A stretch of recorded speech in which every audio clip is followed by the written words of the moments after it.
Hello friend, welcome to my YouTube channel. आज मैं आपको बताने वाला हूँ मृत्यु के देवता के बारे में। मृत्यु के देवता यमराज से जुड़ी एक अद्भुत कहानी। वीडियो को जानने के लिए वीडियो के अंत तक बने रहे। हिंदू धर्म के अनुसार यमराज मृत्यु के देवता हैं। विश्वकर्मा की पुत्री संज्ञा और भगवान सूर्य के पुत्र के रूप में जन्मे यमराज का उल्लेख वेद शास्त्रों में भी आता है। इनकी जुड़वा बहन यमुना यमी थी। यमराज का वाहक महेश वाहक भैंसे पर सवार है। यमराज बोले तो धर्मराज जीवों के स्वभाव कर्मों के निर्णायक हैं। यमराज भगवान को दक्षिण दिशा के दिक्लाप कहा जाता है। यमराज को मृत्यु के देवता भी कहा जाता है। दक्षिण दिशा के लोकपाल यमराज अशुभ कर्मा प्राणियों के लिए बड़े ही भयंकर है। यमराज देवता यम धर्मराज मृत्यु अनंत व्यवसत काल सर्वभूत दक्ष और दग्र नील परमेष्टमी बृकोदर चित्र और चित्रगुप्त आदि 14 नामों से जाने जाते हैं और इनकी आराधना होती है। यमराज के देवता एक अलग लोक में विराजमान रहते हैं, जिससे यमलोक कहा जाता है। हिंदुओं का विश्वास है कि मनुष्य मरने पर उसको शुभ और अशुभ कृत्यों का हिसाब देना पड़ता है और इसीलिए वो सबसे पहले यमलोक में जाता है। वहाँ यमराज के देवता विचार करके उसे स्वर्ग या नरक में भेजती हैं। यह माना जाता है कि मृत्यु के समय यम के दूत ही आत्मा को लेने के लिए आते हैं। यमराज विश्वकर्मा की कन्या संज्ञा और सूर्य देव के पुत्र थे। उनके जन्म से पहले जब संज्ञा ने अपने पारी सूर्यदेव को देखा तो उनके तेज प्रकाश को देखकर वो भयभीत हो गईं और सूर्य को देखकर भय से संज्ञा ने आंखें बंद कर लीं।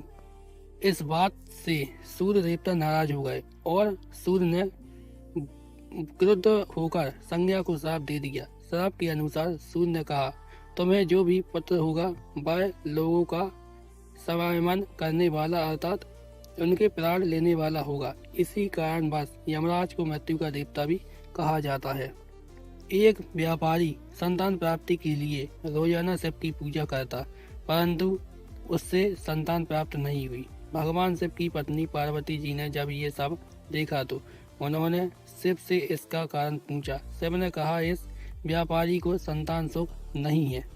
इस बात पर पार्वती देवी ने जिद पकड़ ली और कहा, जब तक आप इस व्यापारी को संतान सुख नहीं दोगे मैं आपसे तुष्ट रहूंगी। पार्वती जी की जिद करने पर भगवान शिव ने व्यापारी को एक पुत्र दिया, मगर उसकी आयु सिर्फ 12 वर्ष निर्धारित कर दी। पुत्र के जन्म के बाद परिवार में खुशी की लहर थी, लेकिन व्यापारी को कोई खुशी नहीं हुई। पूरे परिवार में खुशी मनाई गई। व्यापारी का बेटा जब बड़ा हुआ तो उसकी पत्नी ने अपने बेटे के व्यवहार का सोचा।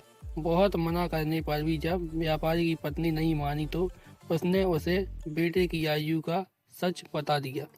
उसकी पत्नी ने कहा, कोई बात नहीं, मुझे इसका ब्याह करके अपने मन की तो कर लेने दो। व्यापारी ने बेटे का ब्याह करा दिया। ब्याह के बाद व्यापारी की पत्नी ने बहू को सारी बात बता दी कि उनके बेटे की आयु केवल 12 वर्ष की है।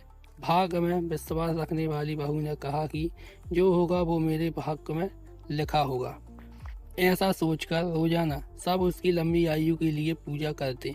कुछ वर्ष बाद लड़के के 12 वर्ष का होते ही यम देवता उसे लेने आ गए। उस समय वो अपनी पत्नी के साथ था। यमराज उसकी पत्नी के पास गए तो वह बोली, अभी तो मेरे पति ने जीवन का कोई सुख नहीं देखा और आप उसे लेने आ गए। यमराज ने उसको कहा, तेरे पति की आयु इतनी ही थी।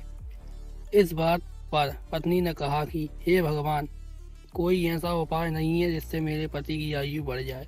यमराज बोले, यदि तुम काला कंबल लोहे का तसला 5.25 रुपए उठाकर रख दें और 1 वर्ष पूरे होने पर ये किसी को दे देगी तो तेरे पति की आयु लंबी हो जाएगी। उसकी पत्नी के ऐसे करने पर उसके पति की आयु लंबी हो गई। इस प्रकार भगवान यमराज की कथा समाप्त हो गई। अगर आपको मेरा वीडियो अच्छा लगा हो तो वीडियो को लाइक कीजिए, चैनल को सब्सक्राइब कीजिए और वीडियो को ज़्यादा से ज़्यादा शेयर कीजिए।